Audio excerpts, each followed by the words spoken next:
Your grandmother told you to save your money. Your parents told you to save your money. Every personal finance book written before the year 2000 told you to save your money. And for most of human history, this was not just good advice. It was the only advice. You earned, you spent less than you earned, and you kept the difference somewhere safe. So here is the question nobody gives you a straight answer to. If you save diligently, consistently, and over a long period of time, will you become rich? The honest answer is no. Probably not.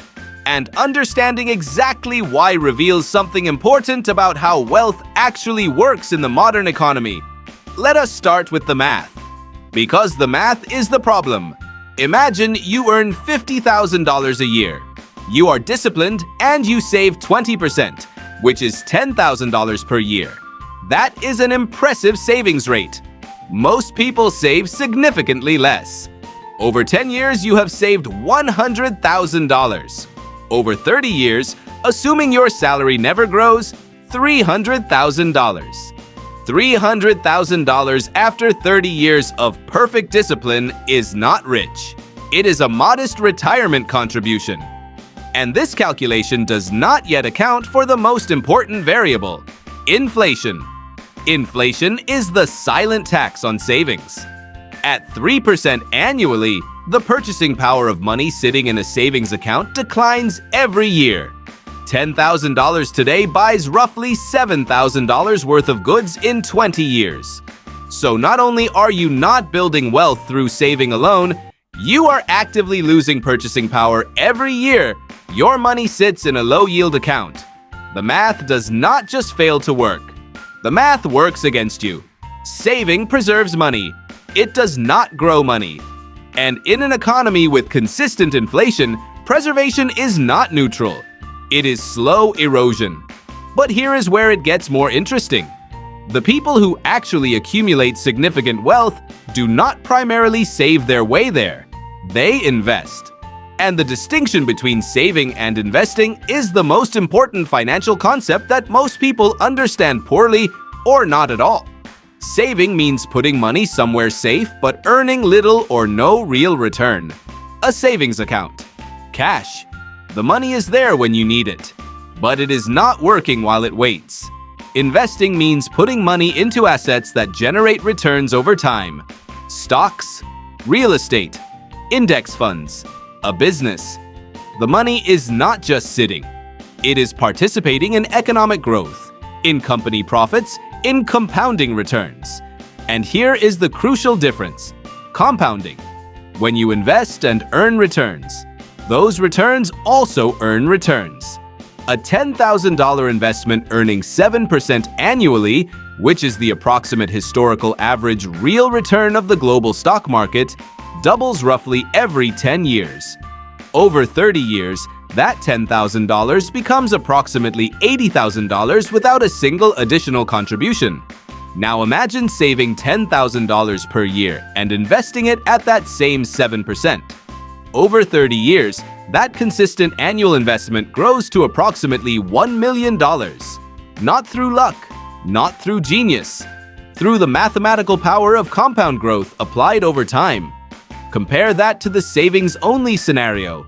30 years of saving $10,000 per year with no investment returns gives you $300,000, minus the purchasing power lost to inflation. The gap between the two outcomes is not marginal. It is the difference between financial security and financial transformation. This is why behavioral economist Shlomo Benartzi at UCLA found that the single most financially damaging behavior was not spending too much. It was keeping savings in low-yield accounts for too long out of fear or inertia. The money was there, the discipline was there, but the decision about where to put the money was wrong. So does saving matter at all? Yes, absolutely. But saving matters as a prerequisite for investing, not as an end in itself. You need to save an emergency fund, typically 3 to 6 months of living expenses, so that a financial shock does not force you to sell investments at the wrong moment. You need to save consistently so that you have capital to deploy. But the saving itself is not the strategy. It is the fuel. The investment is the engine. This brings us to an uncomfortable truth that personal finance culture often avoids. The ability to save significantly depends heavily on income. A person earning $30,000 a year cannot save their way to wealth even with perfect discipline. After taxes, housing, food, healthcare, and transport, there may not be enough margin left to generate meaningful savings, let alone meaningful investment. The advice to save more is genuinely useful for people with surplus income. For people without it, it is not bad advice.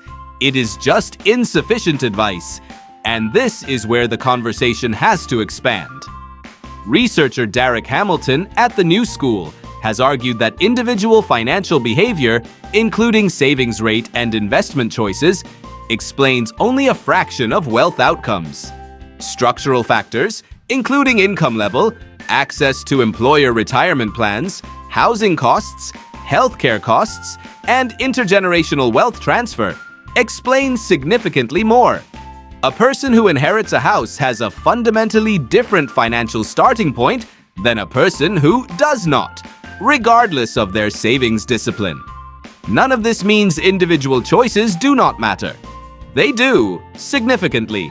But it does mean that saving alone was never going to be enough.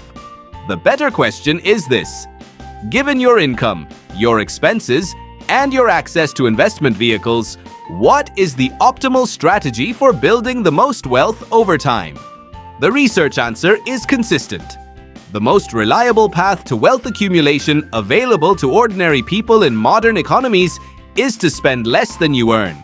Invest the difference consistently in low-cost diversified assets, do this for as long as possible, and resist the temptation to do anything clever in between. Economist John Bogle, the founder of Vanguard and inventor of the index fund, spent his career arguing that most investors underperform the market not because they lack intelligence, but because they make too many decisions: buying and selling, timing the market, chasing returns. Every transaction, every attempt to be clever, costs money in fees and in the cognitive tax of complexity. The boring strategy, putting money in a low-cost index fund every month and not touching it, consistently outperforms strategies that sound more sophisticated. So here is the honest, research-backed answer. No, you cannot become rich by saving money alone. Saving, in the context of modern inflation and the power of compound investment returns, will leave you with less than you need over the long run. But you can build significant wealth over time by saving consistently and investing that savings in diversified low-cost assets as early and as continuously as possible. The saving is necessary but not sufficient. The investing is what turns the saving into wealth. The difference between the two is not complicated. It is just not what your grandmother told you. And that is not her fault. The financial system that makes investing accessible to ordinary people is relatively new. The knowledge that makes it sensible for non-experts is even newer. But you know it now. And the best time to start was 20 years ago. The second best time is this month.